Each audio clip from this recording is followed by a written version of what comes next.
حضرت حسن بصری رحمت اللہ علیہ کو کسی نے اطلاع دی، اے حسن بصری دیکھیں تو صحیح یار، یہاں پر لوگ فلاں کام کرتے ہیں، سال کے بعد قبر پر آتے ہیں، اب اس کے پاس فوج بھی ہے، اس کے پاس وہاں پر مولوی بھی ہیں، عیسائی بڑے بڑے پادری بھی ہیں، اور وہاں پر بڑے بڑے حکیم بھی ہیں، بڑی خوبصورت حسین جمیل عورتیں بھی ہیں۔ اب یہ بادشاہ نے خیمہ قبر پر لگا دیا، 3 دن تک وہاں پر لوگ آتے جاتے رہے کہ بادشاہ اپنے بیٹے کی قبر کے ساتھ معاملہ کیا کرتا ہے۔ اب قبر کو مخاطب کر کے حضرت حسن بصری فرماتے میں نے بھی اپنے کانوں سے سنا، میں نے بھی اپنی آنکھوں سے دیکھا کہ بادشاہ کرتا کیا ہے۔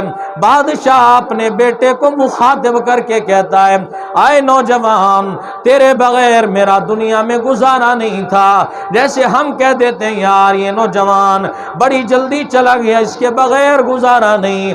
اللہ فرماتے ہیں جوانی میں لوں تب مجھے کوئی پوچھنے والا نہیں، بڑھاپے میں لوں تو مجھے کوئی پوچھنے والا نہیں، حسین کو لوں مجھے کوئی پوچھنے والا نہیں، لاڈلے کو لے لوں مجھے کوئی پوچھنے والا نہیں، امیر کو لے لوں کوئی پوچھنے والا نہیں، مولوی کو اٹھا لوں تو کوئی پوچھنے والا نہیں، فقیروں کو اٹھا لوں تو کوئی پوچھنے والا نہیں، کالوں کو اٹھا لوں تو کوئی پوچھنے والا نہیں، عربیوں کو اٹھاؤں تو کوئی پوچھنے والا نہیں، اجمیوں کو اٹھاؤں تو کوئی پوچھنے والا نہیں۔ حسن بصری کھڑے قبر پر دیکھ رہے ہیں ماجرا، بادشاہ دیکھتے ہیں کیا کرتا ہے، بڑے بڑے پادری کھڑے ہیں۔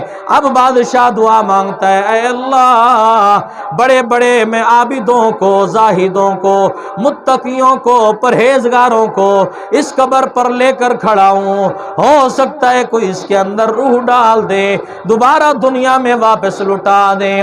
لیکن آج عیسائی بھی کھڑے ہیں تیرے آگے ہاتھ جوڑ کر کھڑے ہیں، بتانا چاہتے ہیں اب کسی کی نیکی کی وجہ سے یہ واپس نہیں آ سکتا۔ حکیم کھڑے ہیں قبر پر بڑے بڑے، اگر علاج کی ضرورت ہے دنیا کے بڑے بڑے ڈاکٹر حکیم قبر پر کھڑے ہیں، لیکن آج میرا بیٹا واپس نہیں آ سکتا۔ دنیا کے بڑے بڑے حسین عورتیں کھڑی ہیں وہاں پر، اگر حسن و جمال سے کوئی واپس لوٹ آتا، یہ دنیا کی حسین عورتوں کو میں تیری قبر پر لے کر آیا۔ اللہ فرماتے ہیں نا نا، غور بھی نہ کرنا، فکر بھی نہ کرنا کہ دنیا میں کوئی بندہ گیا ہوا واپس آ جائے۔ اللہ قرآن میں کہتے ہیں وَلَقَدْ جِئْتُمُونَا فُرَادَا كَمَا خَلَقْنَاكُمْ أَوَّلَ مَرَّةٍ وَتَرَكْتُم مَّا خَوَّلْنَاكُمْ وَرَاءَ ظُهُورِكُمْ وَمَا نَرَىٰ مَعَكُمْ شُفَعَاءَكُمُ الَّذِينَ زَعَمْتُمْ أَنَّهُمْ فِيكُمْ شُرَكَاءُ۔ اللہ فرماتے ہیں تیری جائیداد ہے تو پیچھے، تیری زمین ہے تو پیچھے، تیری اولاد ہے تو پیچھے، تیرے مکان بنگلہ کوٹھی ہے تو پیچھے، تیری جائیدادیں ہیں تو پیچھے، وراء ظہورکم تیری پیٹھ کے پیچھے ساری چیزیں رہ گئیں۔ دنیا میں انسان کے 2 چیزیں کام آتی ہیں، ایک دولت کام آتی ہے، دوسری سفارش کام آتی ہے۔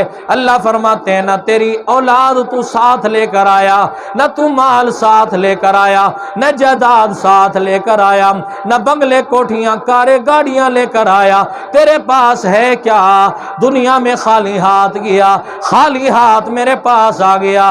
وراء ظہورکم سب کچھ تو پیٹھ کے پیچھے چھوڑ آیا، کفن کی 2 چادریں لے کر آیا، اب بتا تیرے ساتھ کیا کروں؟ تجھے بچانے والا کوئی نہیں، نہ تجھے کوئی مولوی بچا سکتا ہے، نہ کوئی پیر بچا سکتا ہے، نہ کوئی ڈاکٹر بچا سکتا ہے، نہ تیرا باپ بچا سکتا ہے، نہ کوئی عہدے والا بچا سکتا ہے۔ آج بچائے گا تو کون بچائے گا؟ جو اللہ کا قرآن جس کے ساتھ اس نے دوستی لگائی، اللہ کے حبیب کی سنت جس کو اس نے اپنایا، میرے دوستو یہ کام آئے گا۔